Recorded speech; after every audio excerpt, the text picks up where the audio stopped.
Primeiramente, boa noite.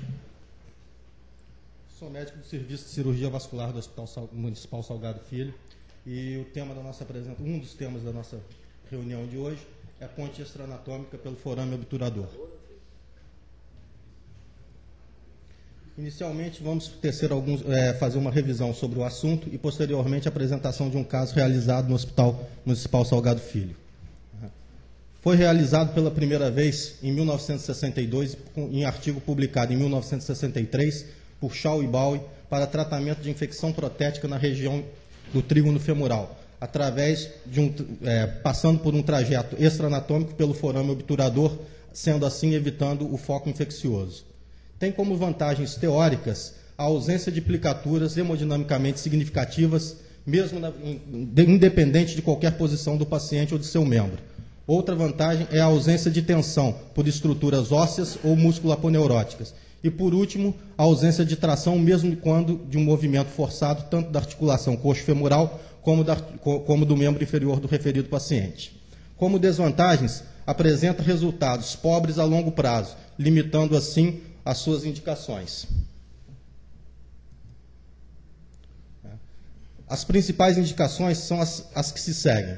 Infecção da região inguinal, que é a indicação mais comum e pode ser secundária. A infecção protética de revascularização prévia, a trauma com exposição dos vasos da região femoral, a pseudaneurisma pós-punção ou mesmo a linfadenite supurativa. É também indicado para os tratamentos do aneurisma micótico ou da arterite bacteriana femoral também pode ser indicado nas lesões teciduais por irradiação, onde haja necrose com perda de tecido que inviabilize o fechamento da ferida operatória. Também é indicado nas neoplasias da região inguinal, onde haja necessidade de ressecção em bloco dos vasos femorais, ou mesmo na presença de carcinoma ulcerado. E, por último, nas revascularizações complexas, onde haja uma região inguinal hostil com um alto risco de lesão neurovascular. A figura ilustra duas hipóteses de indicação da revascularização aortofemoral. Na figura superior, vemos a indicação da realização do bypass unilateral e na figura inferior, vemos a indicação da revascularização aortobifemoral. Esse paciente, enquadrado num dos critérios anteriores, seria candidato à realização da ponte pelo forame obturador. Agora vamos tecer alguns comentários a respeito da anatomia e da técnica operatória.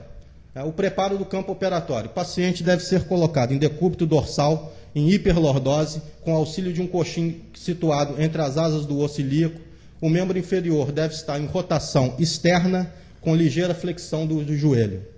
A via de acesso dependerá do procedimento que deverá ser realizado, dando-se preferência à via extraperitoneal nas revascularizações unilaterais e a via transperitoneal nas revascularizações aortobifemorais ou mesmo nas reintervenções.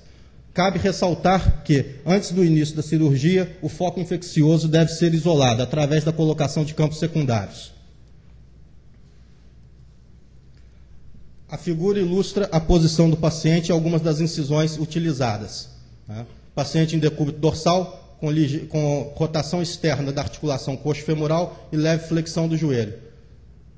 A linha pontilhada C indica o acesso extraperitoneal, a incisão para o acesso transperitoneal.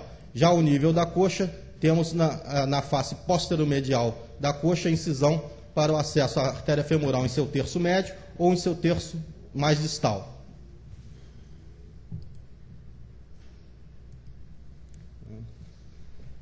Pois bem, acessada a cavidade abdominal, devemos então reparar. O ureter e canal deferente deve ser identificado, reparado e posteriormente afastado. Ureter e canal deferente. Faz-se assim, então, a abertura do peritônio parietal posterior, então disseca-se a bifurcação das artérias ilíacas. Nesse ponto, deve-se então reparar a presença do nervo obturador, que faz a bissetriz do ângulo formado entre a artéria ilíaca externa e a artéria ilíaca interna, e é o fio condutor direto ao forame obturador. A artéria obturadora é ramo anterior da artéria ilíaca interna, e antes de penetrar o forame obturador, emite 2 ramos, o ramo retrosinfisário e um ramo colateral que faz anastomose com a artéria epigástrica superior. Penetra, então, o forame obturador em sua porção anterolateral e já dentro do forame emite seus ramos terminais, anterior ou interno e posterior ou externo, que caminham junto ao rebordo ósseo do forame obturador anterior e posterior, respectivamente. As veias obturadoras são duplas e faz-se geralmente necessária a sua ligadura e secção para a exposição do forame obturador. O feixe vasculonervoso ele é situado, como já dito, anterolateral e a sua disposição de cima para baixo é nervo, artéria e veia. A formação do canal obturador. Ele é formado por um arcabouço ósseo recoberto internamente pela fáscia pélvica, músculo obturador interno e membrana obturadora, e externamente pelo músculo obturador externo.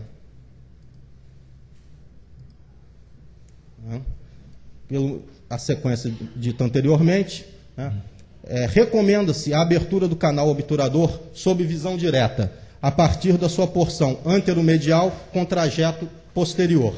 Abre-se, então, a fáscia pélvica, posteriormente o músculo obturador interno, e então a membrana obturadora, da mesma forma.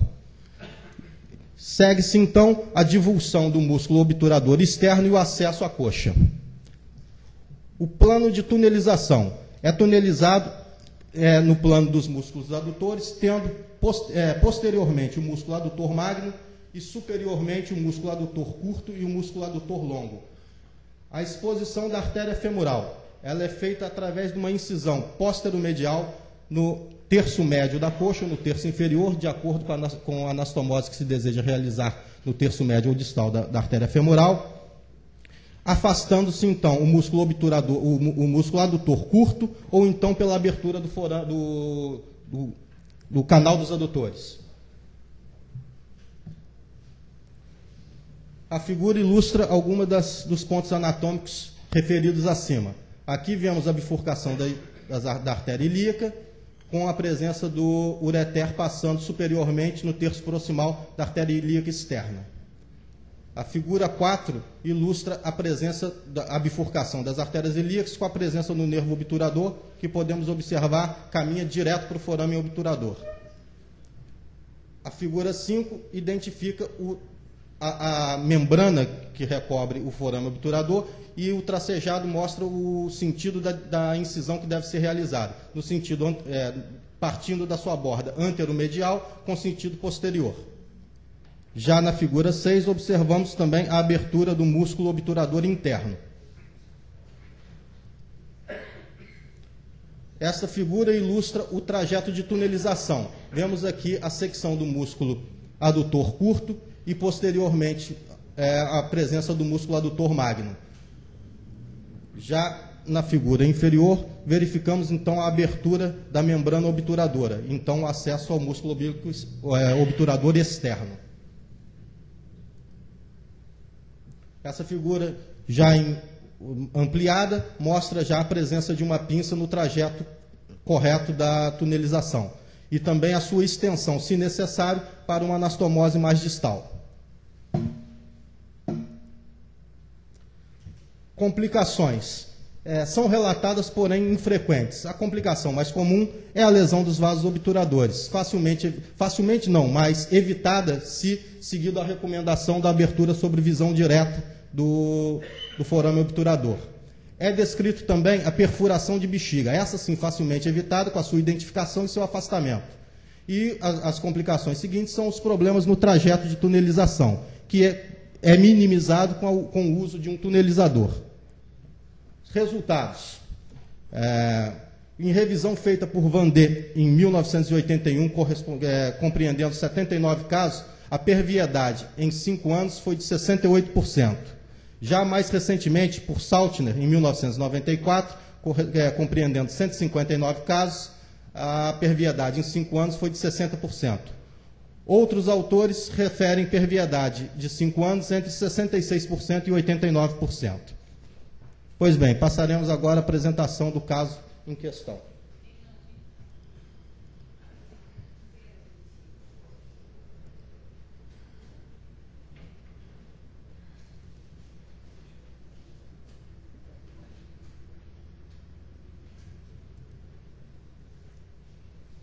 O caso em questão foi realizado no Hospital Municipal Salgado Filho em fevereiro de 2007. Paciente JCP, 56 anos, sexo masculino, branco, natural do Rio de Janeiro. Deu entrada na emergência do Hospital Municipal Salgado Filho com quadro de dor e parestesia em perna esquerda, tendo sido encaminhado por facultativo.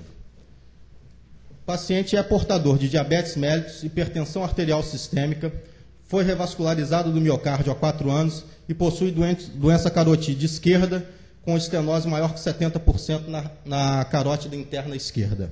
Nega tabagismo. O exame físico, o paciente apresentava dor em membro inferior à palpação de panturrilha, parestesia em pé, cianose de antepé, ausência de pulsos femoral e distal e enchimento capilar lentificado. Quando do encaminhamento desse paciente, ele já chegou a nós com um exame de duplex realizado, que mostra o seguinte. Vemos aqui o fluxo proximal na transição ilho-femoral, presença de trombo ocluindo completamente a luz da artéria femoral comum. O laudo desse Doppler é o que se segue.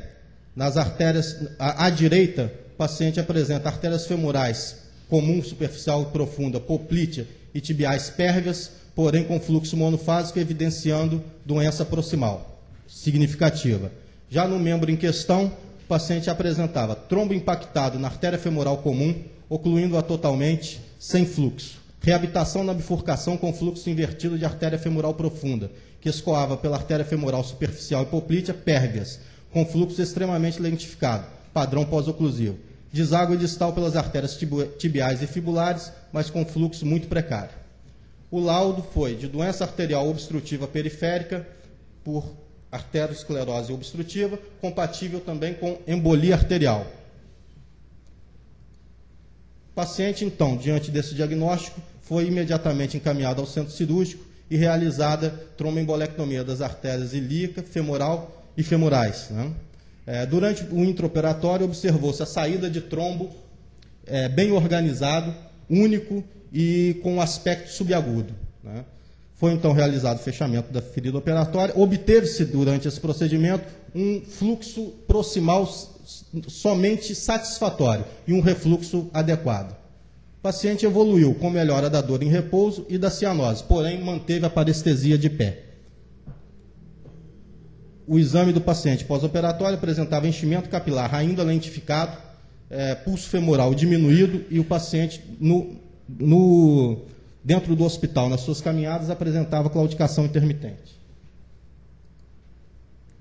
O paciente evoluiu no 8º dia pós-operatório com hiperemia da ferida operatória e, com o passar, houve descência dessa ferida e infecção grosseira. Já no 13º dia, o paciente apresentou dor em dorso de pé, cianose de pododátilos e piora progressiva da parestesia e desaparecimento do pulso femoral, que já era diminuído, porém agora estava ausente. Foi indicado então a aortografia, que foi realizada identificando uma doença aortobiilíaca, onde se via estenose aórtica não comprometedora e oclusão da artéria ilíaca, ilíaca externa total do lado esquerdo e lesões múltiplas do lado direito com comprometimento hemodinamicamente significativo. O paciente foi, então, encaminhado para a realização do bypass da ponte aorto-bifemoral, sendo necessário à esquerda a utilização do forame obturador devido à presença da infecção na região inguinal. O paciente no pós-operatório evoluiu com melhora completa da dor, ausência de cianose e ausência de parestesia. O paciente, então, obteve alta no 8º dia pós-operatório, sendo acompanhado no follow-up. Cabe ressaltar aqui, por orientação da Comissão de Infecção Hospitalar, esse paciente recebeu profilaticamente a dose de vancomicina previamente ao início da cirurgia. Follow-up. O paciente compareceu ao ambulatório no 10º dia para a retirada de pontos, assintomático e com pulso poplíteo amplo. 45º dia. Paciente apresentando ainda-se assintomático, pulso poplíteo amplo. No 5º mês de revisão, o paciente compareceu ao ambulatório e havia uma diminuição significativa do pulso poplíteo e sinal de Doppler de baixa intensidade. O paciente, então, foi submetido à nova aortografia, que mostra o seguinte. Vemos aqui a anastomose aórtica, sem complicações. A passagem da prótese com ligeira tortuosidade pelo forame obturador. E a anastomose distal, onde observa-se uma estenose significativa, justa anastomótica, e uma estenose considerável no terço médio da artéria femoral superficial. Observa-se ainda fluxo retrógrado enchendo a artéria femoral profunda. O lado contralateral, observamos a anastomose ao nível da bifurcação femoral, com deságio satisfatório pela artéria femoral superficial e artéria femoral profunda. Aqui observamos mais uma foto da passagem do enxerto pelo forame obturador. Essa revisão foi feita na semana passada e esse paciente atualmente deve ser encaminhado para angioplastia de anastomose e, se necessário, da artéria femoral superficial. Obrigado. Era isso que eu tinha.